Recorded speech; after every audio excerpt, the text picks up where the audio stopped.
হাই বন্ধু বান্ধৱীসকল, আজি মই বনাব ওলাইছোঁ শ'ল মাছৰ ভাপত দিয়া। মইনো শ'ল মাছৰ ভাপত দিয়া কেনেদৰে বনাওঁ আহকচোন চাই লওঁ। আৰু মই মাছখিনি আগে ধুই লৈছোঁ। কি কৰিছা? গাড়ী মেলা কৰি দিছা দেখোন। মাছ খাবা? মাছ খাবা? কিয় কিয় হা? মই শ'ল মাছ ভাপত দিয়া বনাবৰ কাৰণে জিৰা লৈছোঁ 1 চামুচ,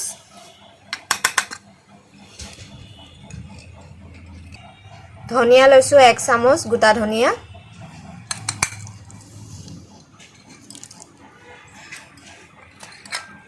দুটা কেঁচা জলকীয়া লৈছোঁ,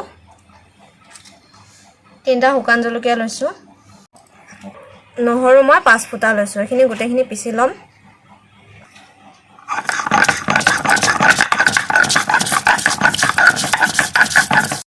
যদি পটাত মছলাখিনি পিচি লোৱা হয় তেনেহ'লে খাবলৈ বহুত সোৱাদ হয়।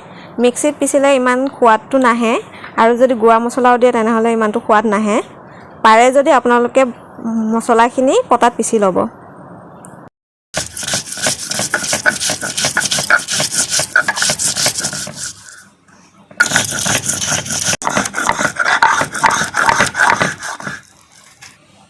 মোৰ মছলা পিচি হৈ গ'ল।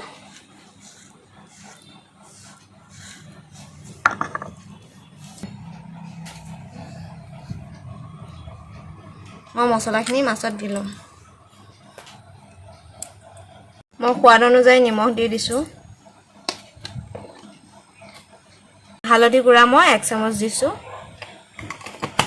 আৰু মই সৰিয়হৰ তেল দি দিছোঁ অলপ। গোটেইখিনি সানি ল'ম।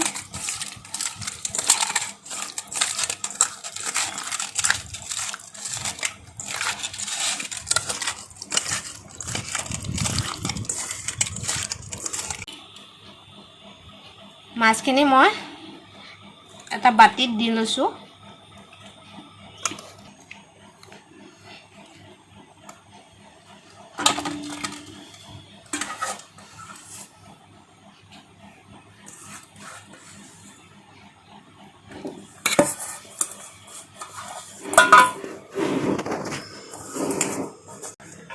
বাতিটো এনেকুৱা ল'ব যে ঢাকনাখন ভালকৈ সাজে খাপে খায় আৰু ভাপটো বাহিৰলৈ ওলাই নাহে, নহ'লে আপোনালোকে এটা টিফিন বাতিও ল'ব পাৰে।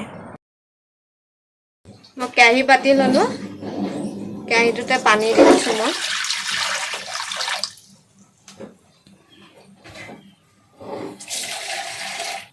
পানীখিনি গৰম হৈ লওক অকণমান।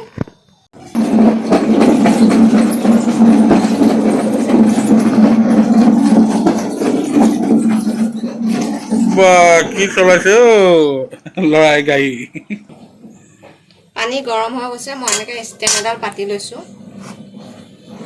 আপোনালোকৰ ষ্টেণ্ড নাথাকিলে বাতি এটাকে পাতি ল'ব উল্টাকে, আৰু এইখিনি মই বহাই দিম।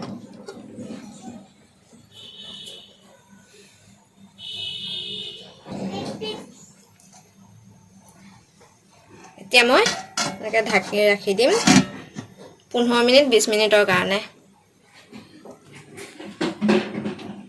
পাছত ঘূৰি আহিলোঁ।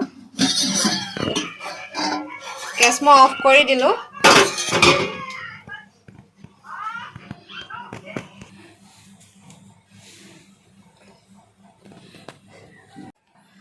গন্ধটো পুৰা মলমলাই আছে দেখোন। এয়া চাওক কিমান মজা। বহুত ধুনীয়া গোন্ধাইছে। বহুত ধুনীয়া গোন্ধও ওলায় আৰু খাবলৈ বহুত সোৱাদ হয়।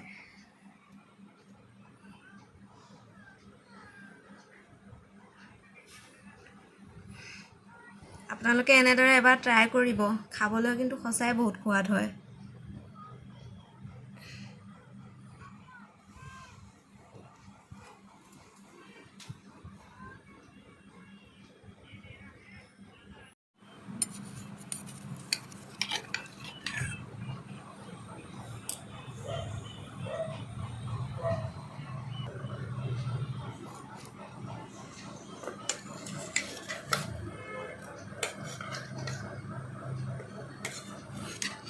অলপ মছলা অকণ দিয়া।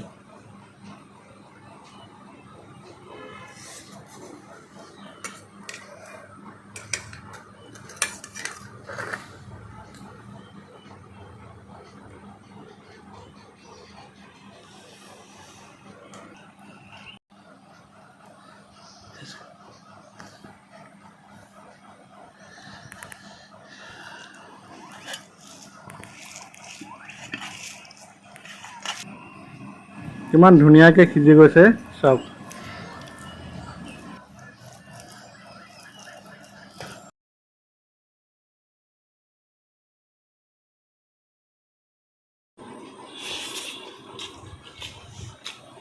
কেনেকুৱা লাগিছে?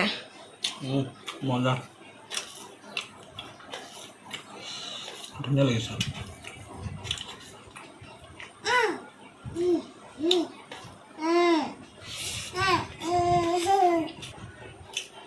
এই ৰেচিপি জুতি পাবলৈ কাৰণে আপোনালোকে এবাৰ ঘৰত নিশ্চয় ট্ৰাই কৰিব।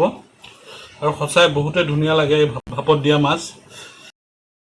আজি মোৰ এই ৰেচিপিটো যদিহে আপোনালোকৰ ভাল লাগিছে তেন্তে লাইক, শ্বেয়াৰ, কমেণ্ট কৰিব নাপাহৰিব। লগতে নতুন নতুন ভিডিঅ' পোৱাৰ বাবে আমাৰ চেনেলটো ছাবস্ক্ৰাইব কৰি ল'ব। ধন্যবাদ।